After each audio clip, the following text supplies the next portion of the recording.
brand and project that we're doing kind of needs to reach a different audience.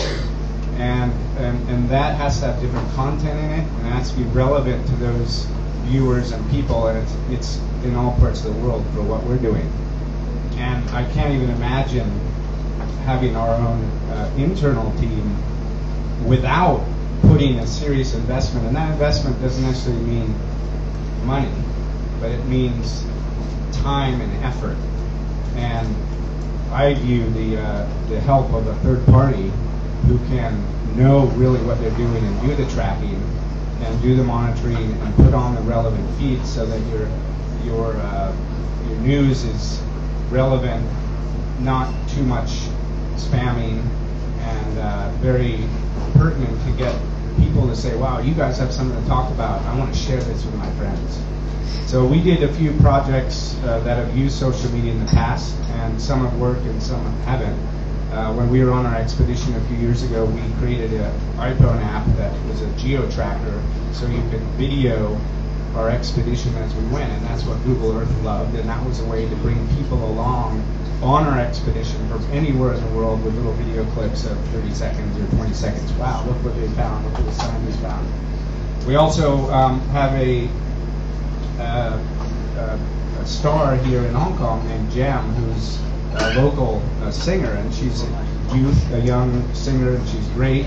And she went out on beach cleanups with us and did a few things, and she put her messages up on Facebook, and she's getting 30 to 40,000 views of her video cleaning the beach. And if I had done that, or someone on our team did that, I don't think we would have quite got that number. So, there's a great example of using that, and we use different groups. So one of the groups we work with is Hamilton Advisors.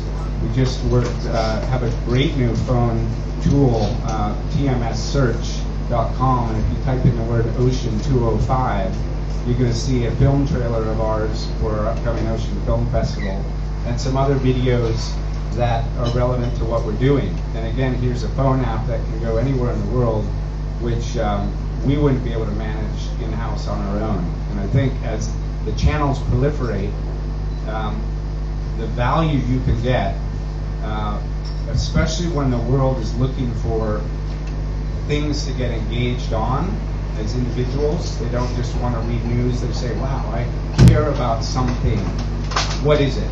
It's animals, charity, building a house, fresh water, the ocean, the dolphins. How do I find that? Once you find that network, then those people are in that space and in that vertical. And now the question is how to keep that vertical fresh, cool, alive, exciting, sexy, without doing too much at the same time. There's a nice balance there, I think. And I believe without that investment of third-party help, it's going to be very complex to manage an ever-growing world of digitization and news when you're trying to reach a big audience to help your cause move in a new direction. So, leave it at that. Thank you. I beat the button.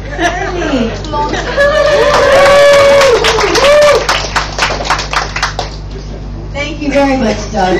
So thank you, Team 1. That was very interesting. Now we're going to go to Team 2. Hello.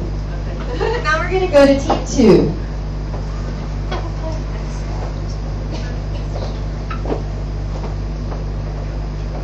So first up for Team 2 is Chung To, and he's going to share with us why nonprofits shouldn't spend, because nonprofits can justify the ROI can't justify the ROI from social media. So Chung To, your time begins now. I think we are not here to discuss the potential of social media. We all know social media has huge potential for charities and for business. I believe we also are not here to discuss whether the social media work should be done in-house or outsourced to a professional social media company. We are here to discuss whether the charity should pay for it. So we have heard great stories about how great social media is, how much potential it has,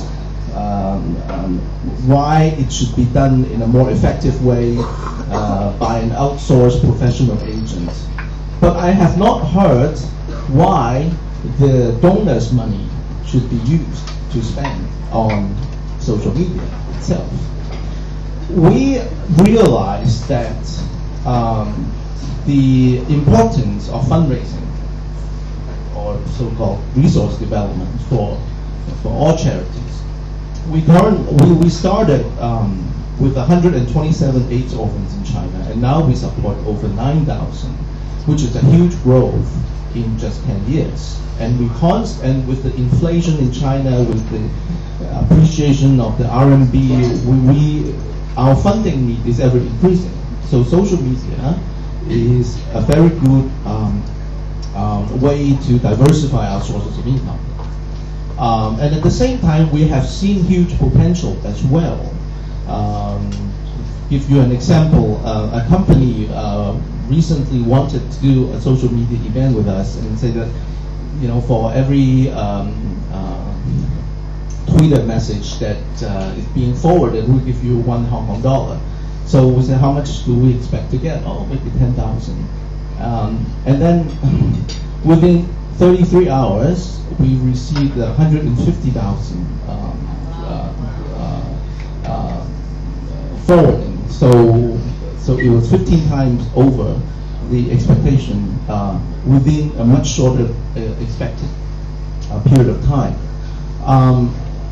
So we all know the donor had to, reluctantly make the donation. And it is similar to fundraising events like Gala Dinner in the past.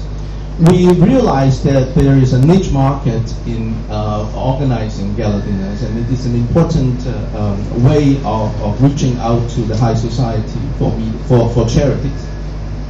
However, I'm also not comfortable paying a $2,000, $3,000 gala dinner ticket to go to a fancy event, and later on find out that $400 ended up being used to buy wines, another $400 is used to pay for PR companies and stage production, and another $500 spent on hotel and food costs, another $200 is used to pay for the program. So the charity may end up getting $300 out of the $3,000. So if I support the charity, why I might as well just write a $3,000 check to the charity. Why should I all dress up and go to a party and the charity end up getting only 10%? So my solution is we still do our fundraising events such as gala dinners, but we ask for specific sponsorships from hotels, from wine donors, from food sponsors before we actually sell the tickets, so that we can tell the people who buy the tickets that all $3,000 worth of tickets would go to the charity. It is the same as writing a $3,000 check and making a donation, because everything is sponsored. I believe for social media, we also can do the same thing. Just like what we have done with management consulting company. I think our donors would have an issue if we spend a large amount of money with McKinsey doing a management consulting report. However, many professional firms are willing to do it on a pro bono basis. And I believe outsourcing to a professional social media firm could be a very good solution, but it should not come out from the pocket of the donors.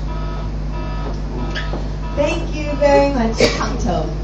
So now our second speaker for Team 2 is going to be Ali, and he's going to share with us why nonprofits shouldn't spend on social media, because they need to find pro bono partners who can repay by adding values in other ways. Ali and Penny, your time begins now. Okay, hi everybody. I think you probably rather hear Penny speak. It seems my voice is about to die on me after 5 days of social media. That may well happen. I'm absolutely in favour of Team Doug here, and paying charities should pay, for this sort of work. And I wish a charity or an NGO would pay me to do the photography I do. Unfortunately, I'm just not good enough to have anybody pay me. But of course, seriously, I believe that we should do this stuff for free. I believe it's something we should do to give back to society. And what I just ask everybody in the room is, anybody who's liked or tweeted about a good cause in, say, the last month or so? Hands up, who's done that? Right. So the majority of the room, okay? You guys did all of that for free. And actually that's what the charities need. I think my argument's not keeping Penny here, obviously. Thanks, Penny. But seriously, you know, that's what it's about. It's about passion and it's about people. You know, that's what the charities need. They need us to donate our time in terms of advising the charities. You know, working with Doug here on, you know, ocean recovery, helping with social media advice, as other Doug has suggested. But ultimately they need our likes, they need our tweets, and they need our passion. That passion costs no money. You know, giving an hour of your time once a week, once a month, doesn't cost you anything, but it makes a huge difference. And that's really where I go from, is, you know, passion and people. That's what will change the world, that's what will make a big difference. We don't need to charge for that. So even if you can't give up an hour a month, say, you can still like, you can still comment, you can still use social media. This week, Jay and I got horrendously drunk last Thursday, on our own dime, I might add. And we said, wouldn't it be great at Social Media Week to get a dog adopted with the SPCA? So hands up anybody who retweeted Save Pepper or retweeted that link. You people are all going to doggy heaven. The rest of you, get on and do that, please. Of course, Pepper did find a home thanks to Social Media Week. You know, by retweeting, by putting the message out there, you know, we got a dog at home. So the power of social media is there. That didn't cost anything, other than the drinks that Jay and I bought, of course, to come up with the idea. No, a lot of drinks. But seriously, you know, we did that. We adopted a dog, you know, through using social media, through using free tools, through passion and through people. You know, Penny, this one here, you know, she's not here just to look cute and be on my side. The hint was you have to stay here and look cute.